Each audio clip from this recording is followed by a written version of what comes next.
Lagos, Nigeria, UK. I think I saw so many people listening to us on YouTube last week. I can't even remember. Wherever in the world you are tuning in from, you are straight through to Lagos, Nigeria. This is Borderlines, the only show that takes you beyond borders. Yes, indeed.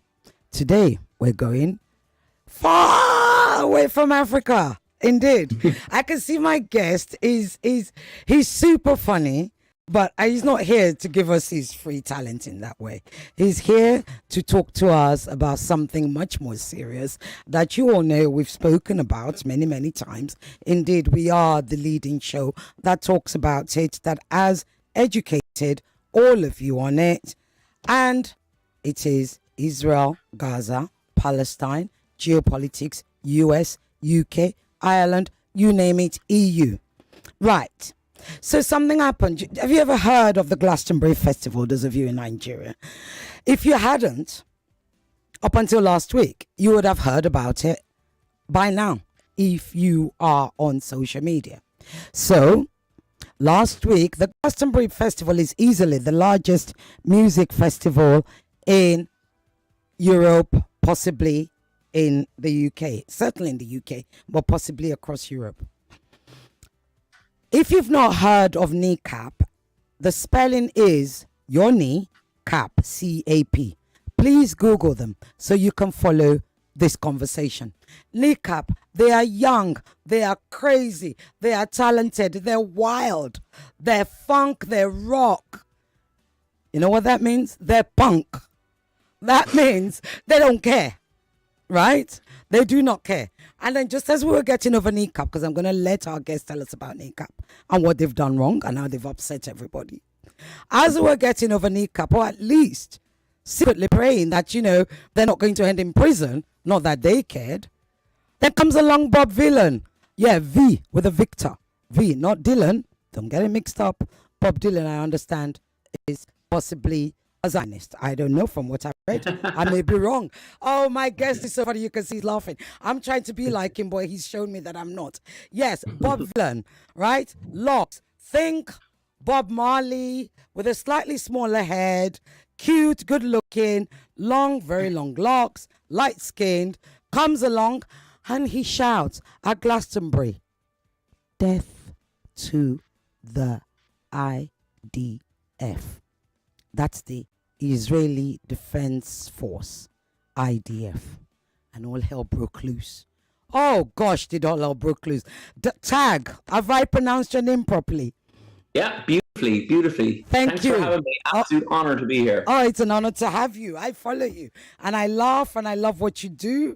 And I know outside of you being a comedian, you are also an activist and you travel around. I think you were in Lebanon when Israel bombed Lebanon. So it's something, you're about humanity, you're about activism, you're about waking all of us up to our responsibility as humans.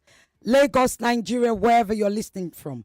My guest today is the great Tadhg Hickey. He's Irish.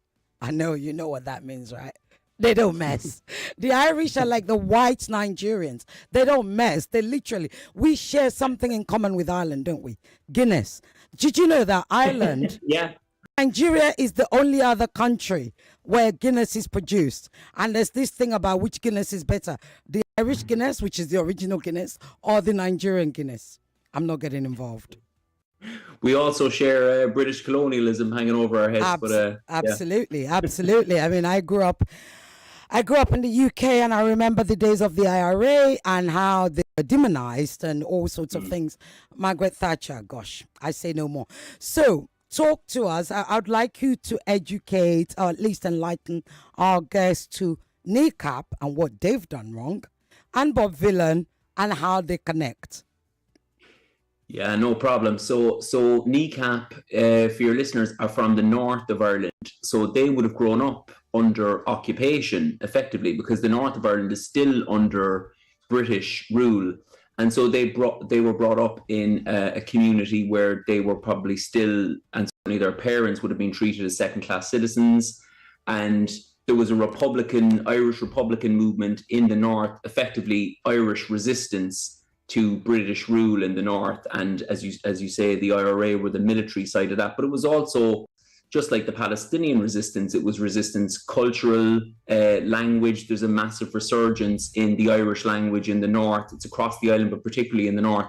So NECAP are coming from that colonized perspective, and through their art are kind of bringing the Irish language, Irish republicanism, I would say Irish nationalism, but it's anti-colonial nationalism as opposed to the ethno-nationalist rubbish that you get in Britain, which is the supreme irony. Like, I feel like that their type of nationalism is progressive, whereas the ethno-nationalism of Farage and others like are, going to actually be the death of Britain in the end, I think. But certainly the United Kingdom anyway. But so they've come along and they've been pro-Palestine, which, what blows my mind is that some people think they're jumping on a bandwagon to be pro-Palestine. Like, if you walk down the streets of West Belfast, there are murals to Palestinian freedom fighters. Like, Ireland and Palestine identify with each other historically. It's to jump on the bandwagon accusation is ridiculous. Firstly, because everyone knows that supporting Palestine is the death of your career. It's the death of any commercial opportunities. But secondly, they're not opportunists. They live and breathe the anti-colonial kind of perspective. Because they lived through it. Their parents would have lived through it. As I say, their parent, like in one case, I think one of the lads' dad would have been in and out of prison for his Irish Republican activism. So that's NECAP. They, I think, because they're so pro-Palestine, there's a massive Israel lobby kind of campaign against them, which extended to one of the members, Mokara, waved a Hezbollah flag at one of his gigs, and Hezbollah is a proscribed group in the UK. I'm sure your listeners will probably already know that Hezbollah, Hamas, and others are not proscribed groups in vast swathes of the world, but because America and Britain feel like they are the world, they kind of say that Hezbollah is a proscribed group. Hezbollah isn't a proscribed group in Ireland, for instance. But that's beside the point. So the British state went all the way to actually trying to prosecute him for on terrorism charges, effectively. So this became a kind of a symbol, I think, in Britain of how much the British establishment, I was going to say has lost its way, but I don't know if it ever had its way, but it's actively supporting a genocide, and it's literally trying to criminalize, the people who are standing up against it. Fast forward to Glastonbury, they take the unprecedented step, the BBC, of cutting the live feed of NECAP, and they replace NECAP on the live feed with a punk act with a heritage and a well-established anti-establishment, anti-racist, anti-imperialist messaging. So it's just so comical that the BBC replaced NECAP with Bob Vylan, and Bob Vylan said death to the IDF. And as you say, it has just been, I suppose the saddest thing to sum up about it is that we are now like almost a week after the event, and the whole of the British media landscape is still talking about Bob Vylan, which is great for the act. It's great for the act, but not talking at all about the ongoing British complicity, intelligence sharing, diplomatic cover. There really couldn't be a genocide in Gaza without the support of the likes of Britain, Germany, and obviously especially the US. But Britain are up to their eyes in it. So it's a complete deflection tactic. And again, trying to censor artistic expression in support of being an anti-genocide perspective, it's not going to work. And I think Bob Vylan are going to be catapulted into superstardom in the way that NECAP right now, everyone around the world knows who NECAP was. Before this whole thing happened, they were a big act in Ireland and were breaking Britain. Now they're global. So that tells you everything you need to know. Indeed. I mean, often establishments make the mistake, like you said, it's like taking off or silencing NECAP and then putting Bob Vylan is the equivalent of silencing the Sex Pistols and replacing it with the NWA. I mean, like ordinary, normal people would know that, hang on a minute, you're stepping on perhaps even harder, sort of landmines, but here we are. And like you said, it took over. It was everywhere. All sorts of condemnations. Incidentally, it's happening in parallel with what's happening to the group called Palestinian Action in the UK. Palestinian Action, who, yes, broke into RAF, Bryce Norton, I believe it is, and they painted one of the aircrafts, one of the military aircrafts there. And now there's talk of prescribing the Palestinian Action Group, an action group that, and I read up on them, they have never harmed anybody. They are an action group. They actually lend and lean into traditional British activism, Correct. anti-established activism, which Keir Starmer himself has supported in the past. So I'd like you to tell us, what are we looking at right now? How do we frame what's going on now, where the same Keir Starmer, who's the Prime Minister, has defended another group who did the same during the Iraq War, yet, and the BBC has always posted Glastonbury. Glastonbury has always been a platform for anti-establishment. Stormzy, I mean, I still remember what Stormzy said about what's her name, the former Prime Minister, Theresa May, and she was in office and all of that stuff. But how do we frame what we're seeing now? I think there's a former British diplomat. He was in the Foreign Office and he's a journalist these days. Craig Murray. He put it very well the other day. I thought it was like, it's almost like the British establishment is still kind of tethered to this idea of the Zionist narrative being the dominant narrative, because for so long it wasn't like the Zionist side was correct. It was like there was no representation of Palestine at all. I mean, like when Edward Said was writing in the 70s and the 80s, he was bringing the story of Palestine to the Western world effectively. It's not like it was one-sided. It was that there was no representation of Palestine at all. And because of social media, the world sees, I think, the longer the genocide went on, obviously, the worse it was for Israel's control of the narrative. And I think what we're really seeing now is that the British establishment can't catch up to the swell of public opinion. Like, people are rightly outraged. It's a righteous anger about what's going on in Gaza. Like, and just, a quick one on the political spectrum. You have people in Ireland who are probably on the right. You have people who are mad lefties, and you have people in the middle. Almost everyone agrees that what's going on in Gaza is unconscionable. And I feel that's pretty much across the board. You just have the billionaires class and the Zionist class, and obviously there's a big Venn diagram there. They support what's going on, but the average punter doesn't.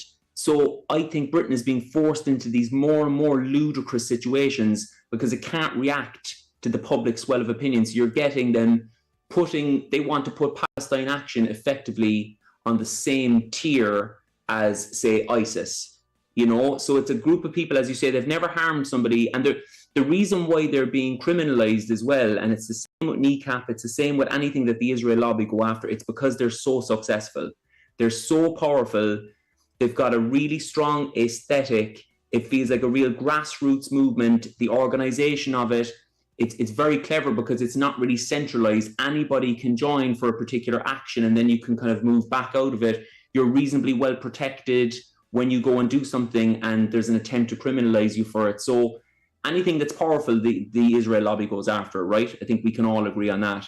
But I think there's something happening at Glastonbury. I made a video on this before where I was just kind of making the point that all the attention is on Bob Villan and Kneecap right now. But if I was an Israel lobbyist, I would be looking at the crowd more. I'd be looking at the 40,000 people waving Palestine flags, proudly saying death to the IDF. I think that shows that the whole kind of infrastructure of the Zionist narrative is crumbling. And that's why they're scrambling to try and get acts like Palestine Action, criminalized and proscribed. It's ludicrous. And you mentioned Keir Starmer.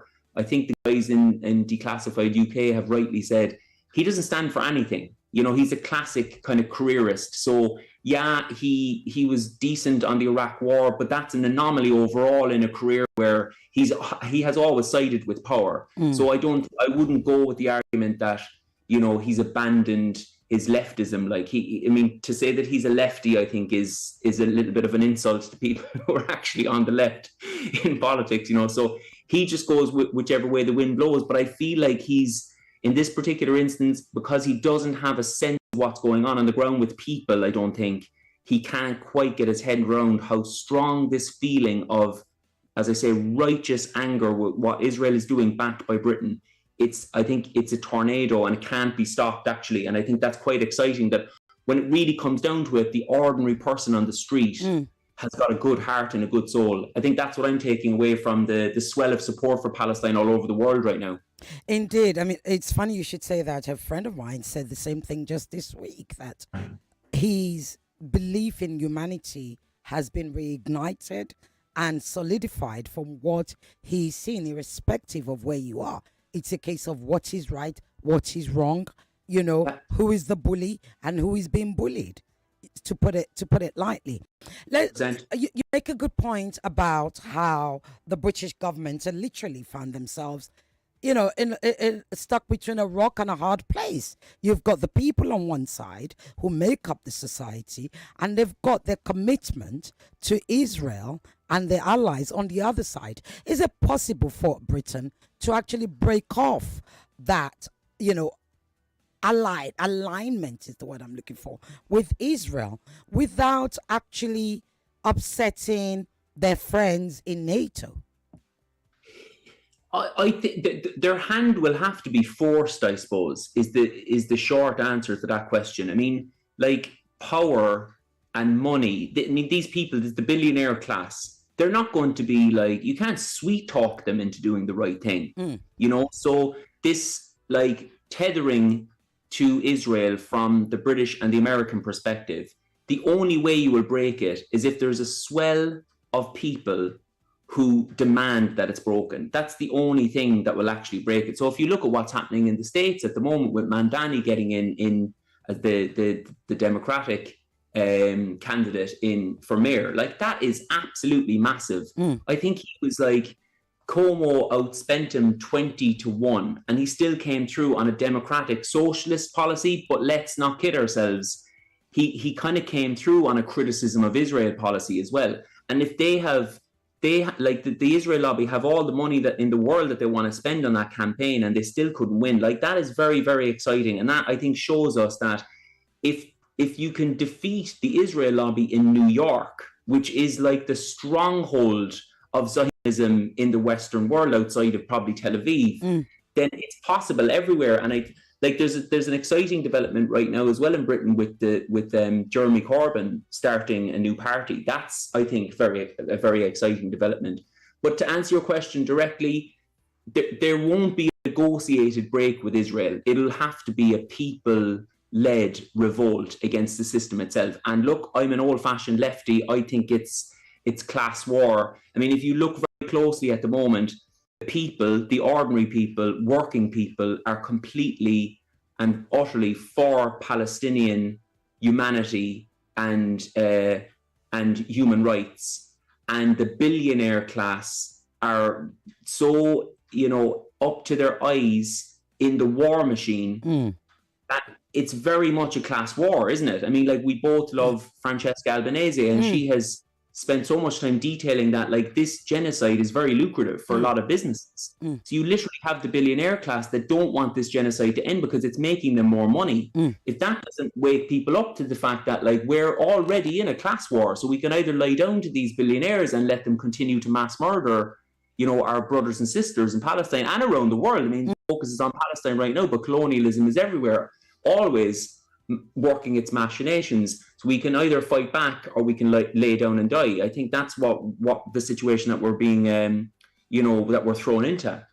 You mentioned leftism, and I've got to ask you, because like you said, you are a leftist, and you also mentioned Jeremy Corbyn, the Mr. Leftist himself, and the new party that he's starting. You also mentioned Mandani. I see a relationship in what happened to Corbyn, who came, and it was really shocking to the British establishment that Jeremy Corbyn could rise so high. Then you have a Mandani who's come from the left field, pardon the pun, and literally shocked New York elite political establishment. What is, and now he's being called communist. Why are, so why are leftists or socialists and communists often associated together. And why is it so wrong to be a socialist or even a communist for that matter? Because we're in 2024.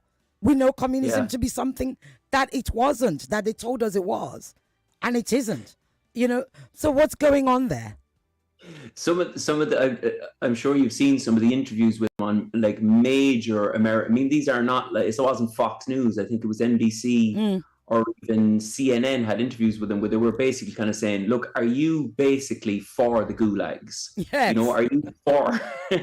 Are you for like organized supermarkets and a planned economy?" So I mean, the American kind of political discourse wouldn't be the sharpest anyway, I suppose, but there's still a big thing in the US. It still dominates politics of like this Manichaean thing of good and bad. I still feel like the Russians are like the kind of eternal baddie. The Americans can just pull out the Russians whenever they want as the kind of the embodiment of evil, and communism is a big part of that. So if they throw communist at a new progressive, their idea is that shuts down the argument, I suppose, because to them communism is effectively Nazism. I mean, like, I won't waste your time by trying to go through the intricacies of the differences between communism and socialism, but I will just say that America had a decent version of socialism for a long time. And the thing is, it was, again, so successful that big business had to shut it down. Wherever the Americans see a good, strong, democratically elected socialist government popping up in any place in the world, Africa, Asia, Central America, they usually stage a coup to get the democratically leader out and get their own guy in so that they can continue extracting resources from the country. So socialism has been put up as a bad thing, but actually the progressive elements of socialism in the States right now are talking about wanting things like, free education, public health, access to public transport, housing. Yeah, we're not talking gulags stuff here, guys. We're just talking about basic needs. But again, the billionaire class, they've got so much money and got so much power, they've actually kind of radicalized, I would say, the working class the opposite way. They've got them like vouching for billionaires. You can see it online where people were coming in hard to support billionaires trying to destroy the campaign of a young, progressive, democratic socialist. You have people who will never, ever get anything like the money and power of these people doing their bidding for them. So, it's hearts and minds, and they're so good at their propaganda. I think like we just got to fight them back. It's got, and you fight them maybe physically, but you also fight them in terms of like, getting your message out there and trying to empower working people that these guys aren't your friends. I mean, these guys are not for your vested interests. Indeed. Is that fight then? And it's interesting you mentioned that fight, and you mentioned, the billionaire class, which is now made up of mostly of the tech bros, as they're called. Yeah. Is that then what we're seeing with regards to the digital world? After October 7th, we've seen this burst of support for Palestine, which is often, mischaracterized as support for Hamas, and has led to people like you. I think you once lost your handle, and all these stuff. Is that the way that the people are fighting back, saying, look, we're going to use your tools against you because you're making money from us. So I'm going to take over that space and use it for my messaging? Yeah, I mean, that's a very interesting question. I have mixed feelings on that. So you got to use, you got to play the cards as they're dealt. And at the moment, we have all these social media platforms that are, again, run by largely Zionists, and it's tech bros, as you say, tech billionaire bros. They don't have our vested interests at heart, and they can, like, it's like the Roman Colosseum with these guys. Like, sometimes it's thumbs up for me and other times it's thumbs down. Like, I have a kind of a raft of restrictions against me that have recently been released. I don't know why. I obviously, as well as having powerful enemies, I must have some powerful friends as well. But at the moment, I'm able to kind of get a reasonable amount of people to see my content. But if I say something too spicy next week, I will again be put into jail. So I'm not sure if that's ultimately the solution. We've got to fight with whatever we can at the moment. But what I would love to, I mean, this is going to probably sound a bit stupid and a bit reductive, but where are the billionaires on the left? Like, or maybe not billionaires, but where are people with money and influence who actually want?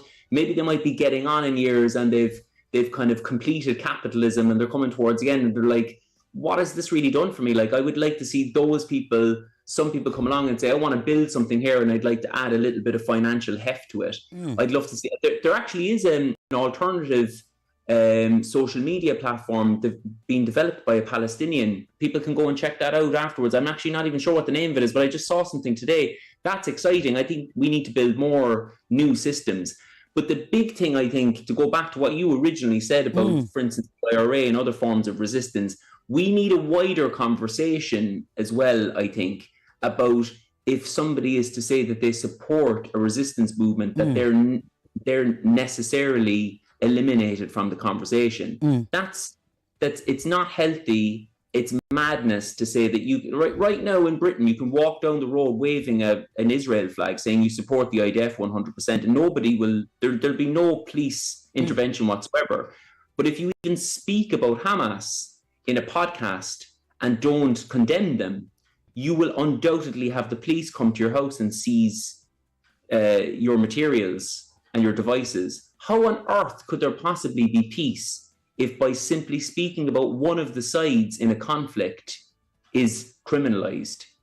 You know, so there's a kind of hysteria around resistance, I think, that we definitely need to have a conversation about, because at the moment it's just a blunt instrument that's trying to shut down any conversation whatsoever about why are people resisting in the first place. I think that's a very important conversation. And that is it. Why are people resisting? Why are young artists, being burdened, even though they found their voice to resist? I mean, arguably, and I don't have the data in front of me, I once saw it, arguably, the vast majority of the Gen Z and indeed the millennial generation are no longer, they've centered themselves and their conscience in what's going on in the current genocide. And they are saying, I'm not going to allow this. We are not going to allow this to define our generation in the way our parents' generation, had to put up with it or put up with it and let it go on. So basically they've put a mirror on us and saying, right, we're not waiting for you anymore. We're going to go over to it. You once said, and here's your quote, Trojan horse for truths, polite. You said, Trojan horse for truths, polite people can't handle. You were talking about satire. Yes. Is that still the case? Give me the quote again. Sorry, You I said, say a lot of rubbish. You've got. I talk a lot of crap, so you probably need to remind If you guys don't know the Irish sense of humor, honestly, really, now you're learning it, and it's only It's all we've got. It's all we've got over here. No, you once said, you called satire a Trojan horse for truths polite people can't handle. Do you still believe that's the case? Yeah, I do. I mean, like, I think the thing about it is, like, it's amazing the reach that a satirical, like, tweet or video or whatnot can get, in the way that, like, me pontificating has no reach whatsoever. Like, I've tried to pontificate to people. I sometimes get so frustrated with what's going on in the world. I pick up my phone and I just rant and I go, like, that's basically me. I've just emptied my soul there. This is obviously going to go viral and I'm going to be selected as a new MEP in Europe. And it just tanks, right? And I think there's something in that people don't want, even in the middle of a genocide, they don't want to be preached at. It drives me crazy, right? Because if you're not going to preach to somebody right now, I mean, there's still people buying Coca-Cola in Ireland, right? That's just to give you a good example. There's a Palestinian friend of mine, Abu Bakr, who's living in Ireland now. He had to leave Gaza because there was a hit put out on him, basically, and his mother said, dude, you need to go, like, because they're going to kill us and they're going to kill us all. He's a 22-year-old young man, had to leave Gaza. This is the situation. I think, as he said himself at one point, there's no good choices for Palestinians. There are no good choices. Like, stay here and die, and your mother and your whole family die with you, or you go to Ireland, you're 22, you don't know anyone. We've taken him in here, and I did taking him in here. Like we're the better because he's here, but he should be in his own country, and his own country should be free. But anyway, I did an interview with him recently, and he said, you know, it pains me to see Irish people drinking Coca-Cola. It's just such a simple thing. It's like, we're not asking you to pick up arms. We're not asking you to revert to Islam and join Hamas. We're not asking you to, like, even, you know, come on marches. Just please don't support, you know, the corporations that are literally, you know, benefiting from our misery. You know, he said, it looks like you're drinking our blood. That's the best way that he could describe it. And I say all that because it frustrates me that people are still buying Coca-Cola and going to McDonald's when somebody must have sent them a video at this point to say, like, this is the bare minimum that you could do. But yet I say all this to say, if I was to go up to somebody today now in one of our shopping centres and say, please don't buy Coca-Cola, I'm pretty sure the Irish response would be, please leave me alone. Why are you following me around the supermarket? But if I make a funny video about it, alerting people to it, it just seems to have a better reach. So I've never in my life, you know, been prouder to be doing satire because I see just how useful it is. And I'll end this like absolutely meandering rant by saying, one of my heroes in Britain is a satirist called Chris Morris, who would have done The Brass Eye and other like iconic, really strongly satirical, like Armando Iannucci and these people, but Chris Morris would be my number one. And he said not so long ago, there really is no point to comedy that isn't actually provoking, that isn't trying to agitate for change or some sort of response socially or politically. There's no point to comedy then, really, unless it's just to get laughs, and that's fine. But I mean, you can get laughs from tickling someone. I'm definitely more interested in trying to produce the type of work that will at least make people think, oh, okay, maybe I'm looking at the world in a very narrow way. I wonder, is there another way to look at the world? That's what I'm interested in. So that's the power of satire, I suppose. So that's that's my Tadhg talk there on satire. And I saw on your handle, you're about to go on tour or start a show with Nicole Jeans, who's actually been on our show before. Yes. Oh, Nicole is just, do you know what? The one positive thing that's come out of all this horror in the last 2 years now, nearly at this point, is that you see the worst of humanity, but you also see the best. Indeed. You know, Nicole is a beautiful example of that, where not only is she so incredibly talented, but she's got the best heart and soul of any individual I've ever come across. So it's not a tour, actually. What it is a new satire show. So a bit like I was saying, I'm finally following in the steps of some of my comedy heroes who've done really like provocative satire shows for TV effectively, except nobody in the West will obviously touch me for TV. So I'm doing it for my YouTube. I'm doing it for my YouTube channel, which is flying, thank God. And there's a studio in England that are helping me out. So I'm very lucky. I get lots of benefits in kind because there's lots of people supporting the work that we're doing. It's just that they're not in the BBC and they're not in Netflix. So Nicole is producing, co-presenting and acting. I've written about 120 pages of material. It's going to be about 13 episodes, about 10 to 12 minutes. And I'm going to make it available for any broadcaster in the world. So perhaps someone in Lebanon might take it on. I'm very hopeful they will. But perhaps someone in Israel will take it on as well. Who knows? I'm going to make it available free for everyone because obviously I want to look after my children. I don't want anyone to starve. But I'm really in this work to try and get the message out. So I would be, in fact, I declare right now, please, someone in Israel, contact me. I would love to give you my satire show. Absolutely brilliant. And this is, like you said, you know, the last 20 months has actually brought out the worst of human and the best of human. But I would even say high up there is the best of humans, be it Israelis, be it Palestinians. You know, we've seen Israelis who are anti everything that's been going on. Indeed, some are anti everything that's been going on for the last 77 years. They are, and they put themselves on the line to say, look, yes, I'm an Israeli, but I do not support this. And, you know, it's important that we always remember those people. In the space that we're in, and this is one of the things that one wonders about, there's been a conflation of death to the IDF, meaning anti-Semitism, meaning death to individuals, or death to the IDF is a chant against a military infrastructure. Unpack that for us. I think I'm lucky because I'm Irish. So we again have a, probably in terms of Europe, I'm not saying obviously Africans understand, people in West Asia understand, but in Europe, the Irish are unusual because we have that experience of colonialism. So we understand that when somebody says death to a war machine, death to an imperialist war machine, a colonial force, they're not speaking about individual people, and they're certainly not attacking a faith.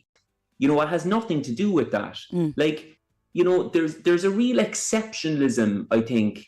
There's a Jewish exceptionalism and certainly a Zionist exceptionalism that we really need to look at. Why do they get to say, oh, someone's saying death to a war machine, which is absolutely what Bob Vylan are doing. Like, Bob Vylan's message, if anybody who, you know, came out to try and get them cancelled had cared to just take a cursory glance at their output, as I say, this is an anti-imperialist, anti-racist punk band, like deeply, profoundly and intelligently anti-racist.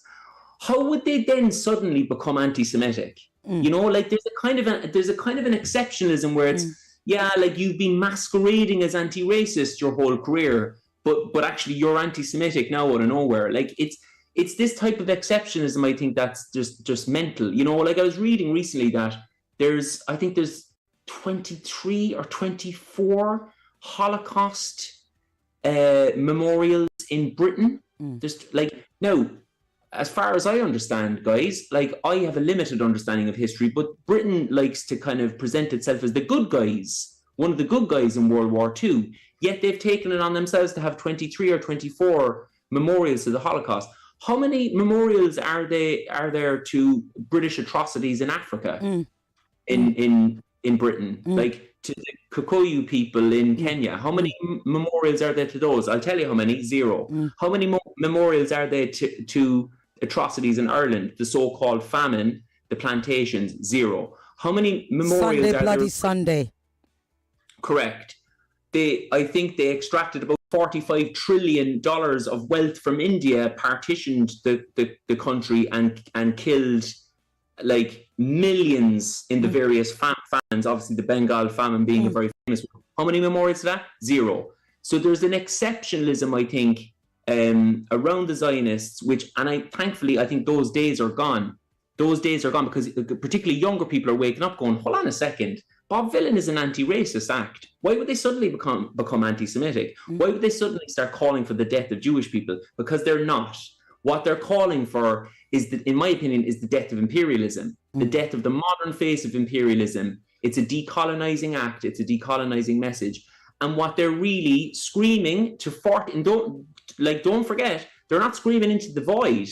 It's not, Bob Vylan weren't walking down the road one day going death to the IDF. They were shouting it to people at a festival, shouting it back to them, because what death to the IDF means is the end of imperialism. It's the death of a war machine that's actually causing the death, is killing and murdering mostly women and children with absolute impunity for 2 years. Like, let's get real. You know what I mean? Like, let's not get hysterical, and let's not go back through this kind of worldview of Zionist exceptionalism, and let's be real about it. Death to the IDF is death to this horrific war machine that needs to be stopped, because it's not going to suddenly start doing the right thing. So I support all forms of resistance, as you can probably gather from this conversation, and I certainly support a punk act doing punk act things. Doing punk act things. Look, you can call now 0201-277-0993. The other line is 0201-465-7190, or you should have been sending your WhatsApp messages to 0809-597-5805. I love how you call it punk act things, because that's been the history of punk. Like literally the mods and the rockers. I mean, I don't, nobody understand, but perhaps we're just too normal.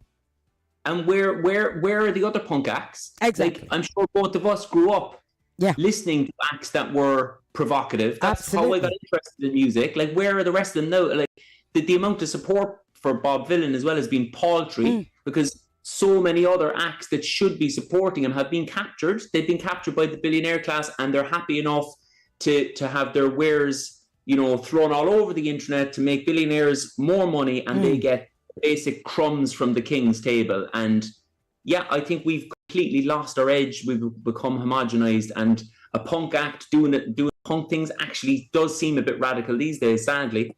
Which is bizarre. You're quite right. So right now we're looking at, before this calls start coming in, we're looking at, or there is word of a ceasefire, which is interesting. And here's the thing. I find it interesting that our sort of language has been arrested by the word ceasefire. We're not calling an end. We're not saying end fire. We are saying ceasefire. And everybody will say, we want a ceasefire. And I know that even I've said we want a ceasefire. Shouldn't we be calling for end fire at this stage, 20 months later? Of course. I mean, what we should be talking about now is the end of the occupation. I mean, if the word made any sense, we'd be talking about decolonizing Palestine. That's what we'd be talking about. I mean, ceasefire is the bare minimum. But like the idea that this like absolute laughable man-child in Washington can just go online and say, "Oh, we're having a ceasefire," and to say, do you know what I thought was the most ludicrous thing of this talk? If I may just interrupt you 1 second. Oh, of course. Hello. Are you there? Hold on. Hello. Yes. Good afternoon. Okay. Good afternoon, Sister. Okay. Good afternoon. What's your name, please? Yes, you have Samuel on the line. Okay. Yes. And good afternoon to my guest. He can hear you. Yes. Good afternoon. Yes, of course. Oh yeah. Yes. Good afternoon. Yeah. So I want to ask, like what you said. I think we should be talking about end fire. Fire or whatever. So not ceasefire. Then at the same time, I really want to ask something that has been bothering me. It's Israel versus US, because Israel in connection with US, are they fighting for the colonization of the Palestinian people, or they want to release the Palestinian people from the rules of Hamas? I think Hamas has been prescribed as a kind of terrorist group and all that. So I really want to know, because I actually don't know where the killings, what was the position of Palestinian people. Are they willing to let go of the Hamas rulership or leadership? Okay. You understand? Or Thank what? You. So those are the So, and I don't have time, so I'm literally running out of time. So let me ask, Tadhg, why do they call so late? I've literally got 3 minutes? Or so 3.5 minutes. So keep hold of that question. Are the Palestinians ready to get rid of Hamas? Let me try and squeeze in a couple more. Hello? Yeah. Good evening, Silvia. Very quickly, Emmanuel, go ahead. My first question is, I know there are people in BBC who are disgruntled, about everything that is happening. I know there are some people within power who are also not satisfied with what Israel is doing. Yeah. Are they waiting for a green button at Buckingham Palace? Before they perhaps take action against Israel, that will say, yes, the British government, is against Israeli. Yeah, I got you. Thanks, Emmanuel. Thank you very much. We don't have time. I'm being told I've got to go soon. What Emmanuel is saying is he knows that there are people in the BBC who actually don't like what is happening in Gaza, and there are people in the establishment, even in politics, that don't like. But what are they all waiting for? They're waiting for Prince Charles to say, "Hey, you're good to go." So I'm going to give you a minute for that, because they're going to throw me off. So very, very quickly, there's great people in the BBC. There's great people in all these corporations. There's great journalists. But the powers that be are very strong, guys. The people who run these machines are very, very strong. They have a lot of money, they have a lot of power, and they've got a lot of ability to destroy you if you speak up. That's been the case time and time again. And a quick one on Hamas. Are the Palestinians ready to kind of free themselves from Hamas? I think the framing of that is problematic, because today it's Hamas, tomorrow it'll be another resistance group. Well, before it was the PLO. It was the PLO. Correct. Exactly, correct. And there'll be a new Hamas.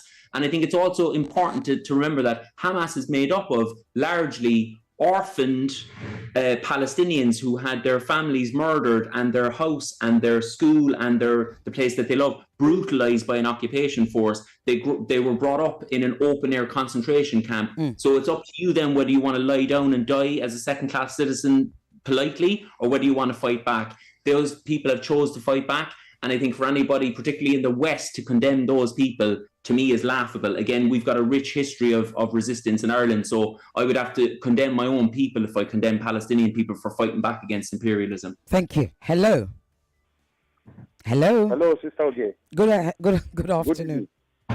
Yeah, and to the guest, well, thank you very much for coming on the show. Are you with me? Yes, I am. Very quickly, 30 seconds. Ask your question. You see, mine is not like a question. It's a kind of comment. The issue I have here, if we can get a kind of peace there, if this war should end, and then we are talking of two-state solution, how is it going to work out? Because we have Palestinians in the Gaza Strip, we have Palestinians in the West Bank. How is it going, and Israel cutting across the middle? How is it going to work out? Thank you. What's your name again? Mr. Jeffrey. Mr. Jeffrey, you know the geography. Let me give Tadhg. That's a very I mean, it's part of why some people are saying it's going to be one state, because how are you going to build it with Israel tries to cross Gaza on one side, West Bank on the other side, and they've got to get permission from Israel to go to the other side. 30 second Tadhg so I can answer this. Or actually, hold on. Let me answer this and then you can do both together. They're now all calling. Hello? Hello? Yeah, this is a good evening. Very quickly, 30 seconds, Titi Lokwe. Thank you. He spoke about Irish farmers and the Indian people. So what is his opinion concerning reparations? Okay. And if you want to marry that with what happened in Australia in the last Commonwealth. So what is his opinion on reparations? Thank you. Brilliant question, Titi Lokwe. As usual, he said, what is your opinion on reparation, given that you also mentioned the history of the Irish farmers and how the Britain killed, etc. So I'm going to give you 1 minute to answer both because I've got literally just under 1 minute left. Of course. Quick one on the two-state solution. Effectively, I think the Israelis are planning on building tunnels underneath the West Bank now, so they don't even have to see Palestinians anymore. So the idea of a two-state solution is laughable.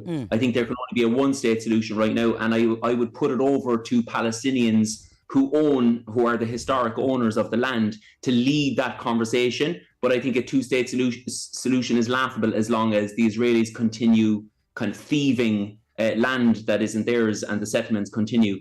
On reparations, again, I would go back to the Jewish Zionist supremacist idea.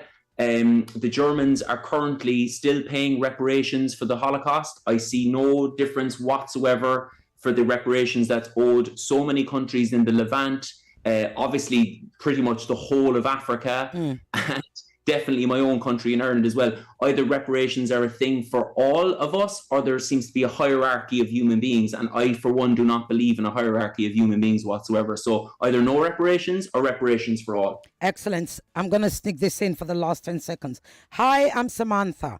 I believe calling this a genocide somewhat simplifies what's happening in Palestine. I believe we've reached the point where we say this is akin to the Holocaust, because if you look at the history between Israel and Palestine, you'd notice that Israel's actions and motions towards Palestinians exactly like those of Hitler. As far as I know, the only thing Israel didn't was put Palestinians in a concentration camp, but I could even be wrong on that. This is frankly the second Nakba. Tadhg, Hickey, thank you so much. They're throwing in the adverts in my face. Thank you. We have to have you back. Thank you so much. It's an honor to be here. Speak to you again soon. Good luck with the show. Take care. Bye.